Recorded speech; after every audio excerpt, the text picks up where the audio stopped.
Bom, é, esse é uma tentativa de começar esse projeto que eu nunca tive certeza se eu conseguia, se valia a pena, mas eu sempre tive vontade de fazer, que é um canal, e não sei se eu tenho a melhor estrutura ainda. Estou gravando no celular com um ventilador, porque tá muito calor. Minha janela fica de frente para a rua, então às vezes vocês vão escutar algum ruído lá fora, carro passando, mas eu vou tentar arrumar essa edição. Enfim, vou tentar trazer agora uma retrospectiva dos livros que eu li em 2024. Separei seis de literatura, seis de não ficção sendo filosofia, psicologia e ficção literatura mesmo, né?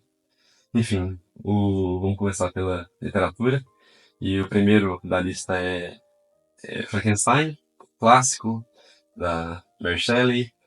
Li nessa edição da Penguin, maravilhosa, uma edição muito bem traduzida, muito bem diagramada. Muita gente não gosta muito dessa editora porque ela usa um material barato, vamos dizer assim, não tem orelha na capa.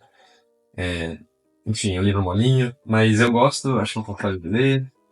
De fato, se você não cuidar muito bem, vai acabar desgastando, as pontas vão amassar, igual tá aqui já tá amassado, enfim. Acontece, mas vale a pena, é muito custo-benefício, ótimas traduções, ótimas notas, enfim. Mas vamos lá. Esse livro basicamente conta a história de um cientista que quer brincar de Deus, vamos dizer assim. Ele quer criar um monstro, ele quer tra- é, gerar uma vida do zero. Então ele começa a frequentar várias aulas de anatomia com o professor dele, e nessas aulas ele começa a pensar se é possível fazer isso, e ele se encanta com a ideia e faz. E ele paga o preço. O doutor chama Frankenstein. Muita gente acha que o monstro chama Frankenstein, só que o monstro é só um monstro, não tem um nome. Frankenstein é o nome do doutor que cria, mas ele paga o preço. Ele cria uma criatura e solta ela no mundo. Uma criatura que é obrigada a entrar num mundo que ela não tem ideia de como funciona, ela não sabe falar a nossa língua, ela não sabe nossos costumes, ela é uma criatura completamente feia, totalmente diferente. E a criatura se sente revoltada pelo criador ter feito isso com ela, porque o criador cria esse monstro e joga ela no mundo, ele não tá nem aí. O criador paga um preço por isso, não vou contar o final, mas é importante a gente pensar sobre tomar cuidado com as nossas criações, sobre as nossas ideias, o que a gente é, quer fazer, e, enfim, é importante pensar sobre como que um criador simplesmente cria uma criatura e joga ela no mundo e não tá nem aí. Enfim, ela cria esse gênero gótico, meio terror que a gente conhece hoje. Depois disso, vários filmes, livros bebem nessa fonte. E isso com 18 anos de idade. É impressionante como que uma pessoa com 18 anos de idade faz uma obra dessas. Enfim, maravilhoso, não é muito grande. Fica a dica. O próximo, 1984, do George Orwell, que a gente tem que ler na escola, na maioria das vezes. Ou ler Revolução dos Bichos, mas li nessa edição da Penguin também. A mesma tradução que sai na Companhia das Letras. Maravilhoso, boa introdução. É, enfim, maravilhoso. Aqui é uma distopia, né? Conta a história de um partido ditador que vigia a vida das pessoas. Tem uma tela na casa das pessoas para ver o que elas estão fazendo. Elas, é, eles criam uma língua nova, que é um ótimo jeito de dominar uma população, é dominar a língua dela, o jeito que ela se comunica, o jeito que ela se expressa, manipula fatos históricos, apaga a história, oculta os fatos, enfim. Conta a história do personagem principal, que tem um romance, e como que esse romance se dá nesse governo ditatorial, um romance proibido, como que eles são pegos, como que eles são torturados, enfim. É uma distopia, é o contrário de uma utopia. Numa utopia a gente tem uma ideia que é perfeita, na distopia a gente tem o contrário, uma ideia que dá muito errado. Geralmente uma distopia é quando uma utopia dá certo, só que nessa utopia Vamos supor que a gente pense num governo muito igualitário, esse governo igualitário que seria o ideal chega no poder e ele mostra as garras e cai tudo. Então, é muito atual. A gente acha que acabou, mas não acabou. Enfim, ótimo livro. O outro, A Metamorfose, clássico, livro do Kafka. Li na edição da Companhia das Letras, tradução do Modesto Caroni, direto do alemão. Maravilhoso. Foi lançado em 1915, então foi um dos poucos livros que o Kafka lançou em vida. Ele era um autor que não queria que as obras dele fossem divulgadas, mas que bom que não escutaram isso. Ele morreu e as obras foram publicadas depois. E aqui a gente tem um personagem que acorda metamorfoseado em um inseto. Muita gente acha que é um besouro, uma barata, enfim, não fala. Mas mostra o nojo que a família sente dele depois que ele vira esse inseto. A primeira preocupação quando ele vira esse inseto é que ele não vai conseguir trabalhar. Perturbador, bizarro isso. Que ele não vai conseguir ajudar a família. Pensa na cobrança do pai. E muita dessa relação do Gregor Samsa, que é o personagem com o pai, é a mesma que o Kafka tinha com o pai. Uma relação completamente perturbada, com muita cobrança. Que o Kafka, inclusive, tem um livro publicado que chama Carta ao Pai, que é uma declaração de ódio e de toda a relação deles problemática, enfim. É um livro extremamente importante, faz a gente se perguntar se, quando as pessoas falam que as aparências não importam, se isso realmente é verdade. Bom, ninguém tem uma barata tatuada, todo mundo tem uma borboleta tatuada, um animal lindo tatuado, mas no dia seguinte as pessoas falam que as aparências importam, mas a gente sabe que é mentira, né? Enfim, outro provavelmente o livro mais denso, mais psicológico, mais absurdo que eu já li na minha vida, Crime e Castigo, clássico russo, talvez o livro russo mais famoso que exista, do maior romancista de todos, na minha opinião, que é do Dostoiévski. Lançou em 1886. É um livro, assim, impressionante, conta a história de um jovem que fazia direito, só que ele tem que largar a faculdade por problemas financeiros. Ele vive num cubículo completamente sujo, horroroso, numa instalação com uma dona dessa instalação, dessa pensão, vamos dizer assim, completamente ruim, uma pessoa ingrata, má, que é completamente perturbado, esse jovem, né?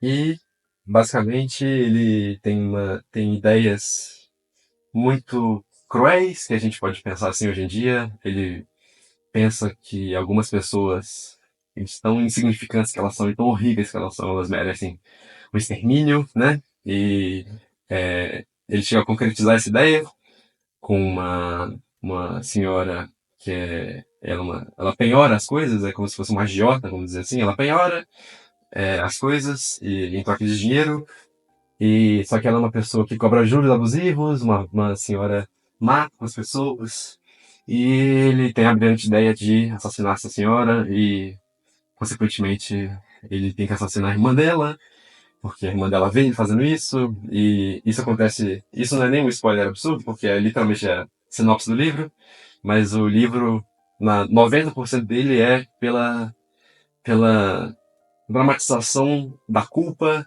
do que essa morte faz com a cabeça dele, do significado do desenrolo dessa história, da punição dele. É completamente psicológico, é uma obra de arte maravilhoso e vale muito a pena ler. Provavelmente o livro mais bem amarrado, talvez, que eu já tenha lido. Enfim. O próximo é Quando Nietzsche Chorou, que é uma ficção do Irving de Yalom, que é um psicoterapeuta muito famoso, que se aventurou na ficção, além da psicoterapia, e é muito bom nos dois, tem ótimos livros sobre psicoterapia e sobre literatura no geral. E aqui ele tenta criar uma história em que o Nietzsche, esse filósofo muito famoso, ele encontra com Breuer, que é um médico muito famoso em Viena, e com o Freud ainda no início da carreira, sem ser psicanalista ainda um médico, E, ao mesmo tempo, ele narra a história do Nietzsche sendo tratado pelo Breuer. O Nietzsche era conhecido por ter vários problemas, muitas dores, muito distúrbio, assim, uma pessoa muito perturbada. E ele vai se encontrar com o Breuer. Isso na vida real não aconteceu, mas ele tenta criar essa história. E, ao mesmo tempo, ele conta o caso muito famoso da psicanálise, da Ana U. Conta esse caso.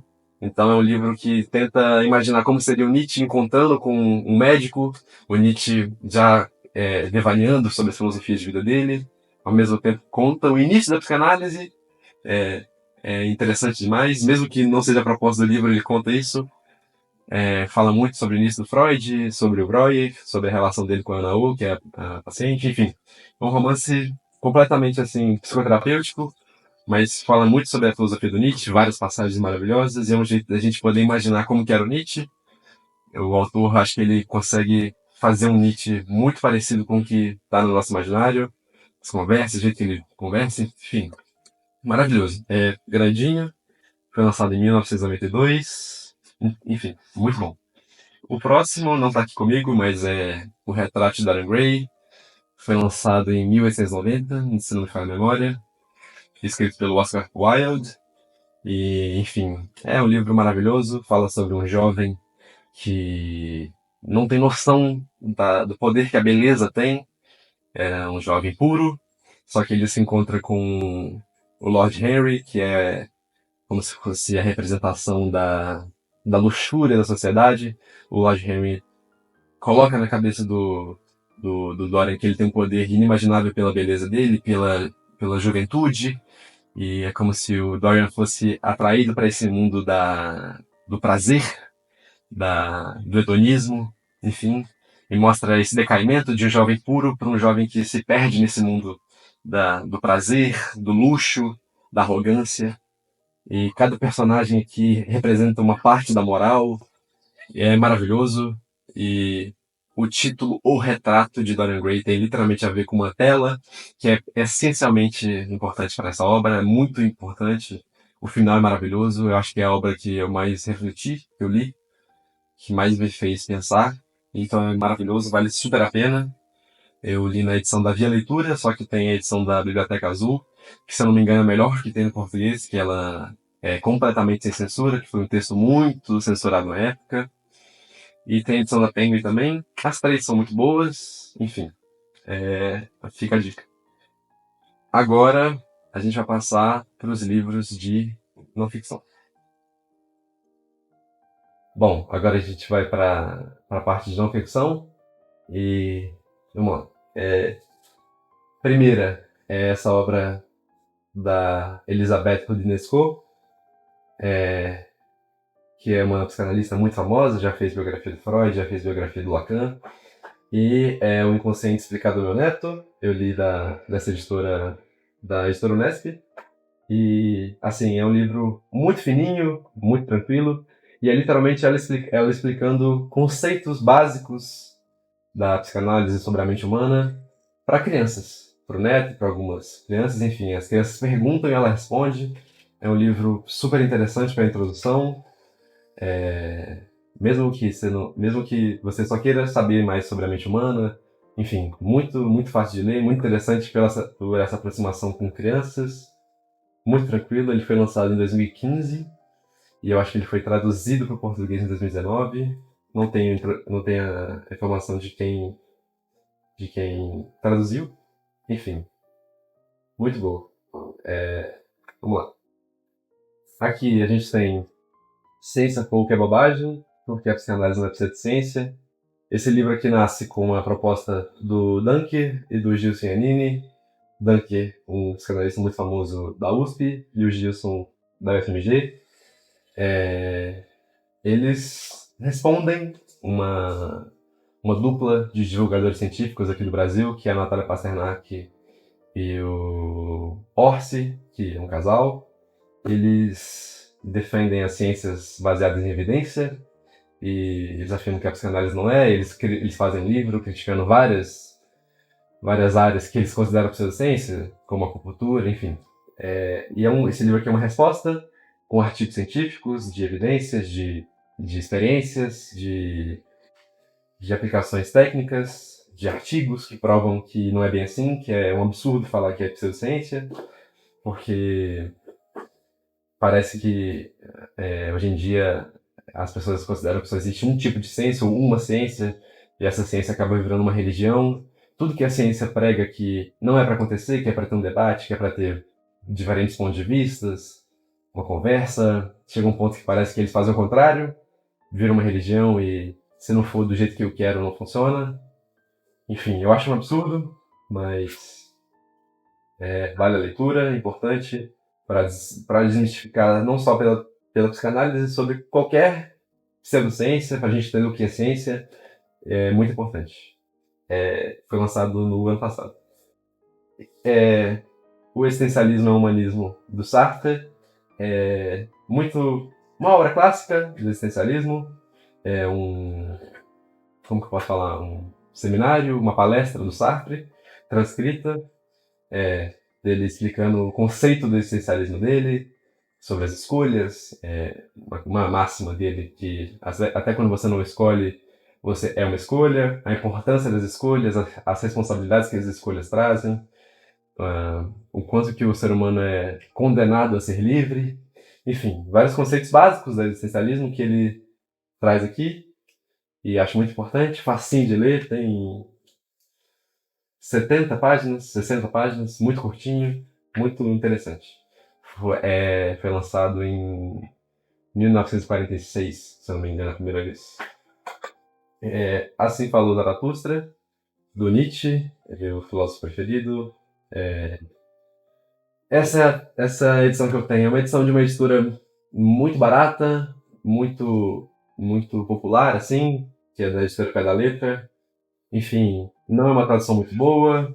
Eu acredito que seja uma tradução indireta, provavelmente. Não sei se é direto do alemão. Tem edições melhores, de várias editoras, principalmente a Companhia das Letras, da editora 34. Enfim,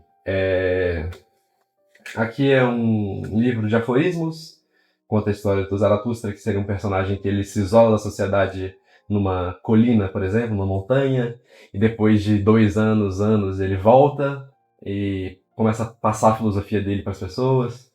É uma filosofia, de certa forma, existencialista, nihilista, que é a corrente filosófica do Nietzsche, sobre a vida, várias questões importantes. Denso, não é recomendado para todo mundo, ainda mais porque ele escreve em forma de aforismos, que são conceitos muito grandes em fragmentos muito curtos. Então, é um jeito de resumir em pequenos parágrafos um conceito muito grande, então é difícil de entender e dissecar esses aforismos, mas é interessantíssimo, é grande, denso, então merece respeito para ler, e foi lançado em 1883, se eu não me engano, a primeira edição, enfim. Aqui a gente tem estudos sobre histeria, do Freud com Breuer, em coautoria, que foi lançado em 1895.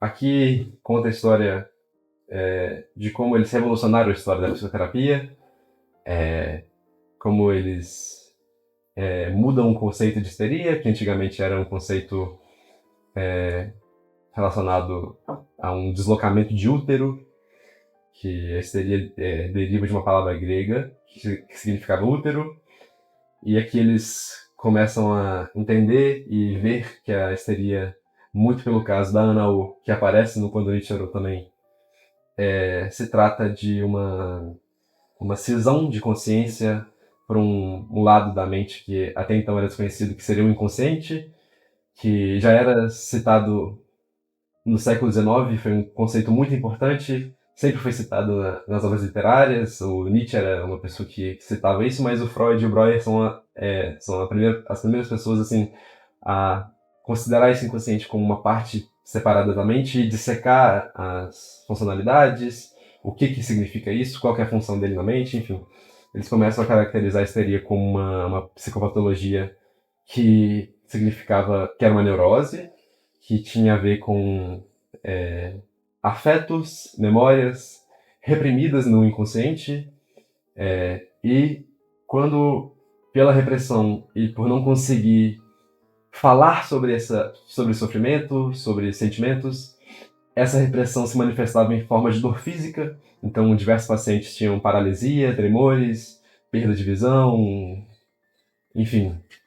E não tinha nenhum motivo orgânico para isso. Os médicos faziam exames, apalpavam e não tinha nenhuma explicação orgânica, então eles começam a achar uma explicação psicológica, começam a tratar pela hipnose, muito pelo Charcot, que o Freud é muito influenciado, vai ter aulas com o Charcot na França, volta, ele e o Breuer começam a tratar a Ana com um método catártico, que era por meio da hipnose voltar a primeira experiência traumática, e quando a pessoa lembrava dessa experiência traumática e falava sobre ela, o sintoma desaparecia na hora. Então eles veem que os sintomas físicos tinham a ver com memórias reprimidas no inconsciente.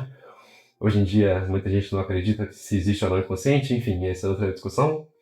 Mas muito por cima o que acontece nessa obra é uma obra grande, que merece respeito, está toda arriscada, merece muito carinho, muito importante ler com calma. É um conceito muito, muito difícil de passar, então isso que eu falei é muito consciente. E, por último, os diálogos de Platão, que essa coleção aqui é um box que eu tenho da Nova Fronteira, que alguns são traduzidos direto do grego, outros do francês, não sei, não é muito divertidinho, mas enfim, dá para ler tranquilamente, está muito bem marcado, um box muito bonito, e nessa edição aqui, no volume 2, eu tenho Eutífron, Apologia de Sócrates, Criton, Fédon e o Banquete. Esses diálogos aconteceram por volta de 390 e 424 a.C., mais ou menos nesse intervalo.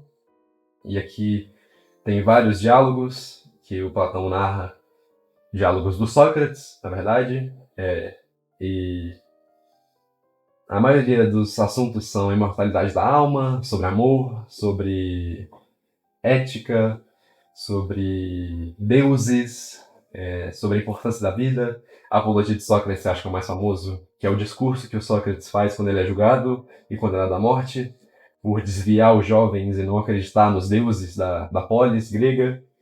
E o Sócrates bebe cícota, que era uma planta venenosa, um veneno, e tem um discurso sobre isso, mostra ele se defendendo perante a cidade, e ele prefere morrer do que se curvar, porque ele sabia que o que ele estava fazendo não tinha nada de errado. O primeiro grande filósofo que a gente tem, enfim. Muito importante, vários temas importantes que outros filósofos beberam na fonte. Platão e Sócrates seriam assim, os pais da filosofia que a gente conhece. Tudo depois deles acaba retornando a eles. Enfim, maravilhoso, vale muito a pena ler.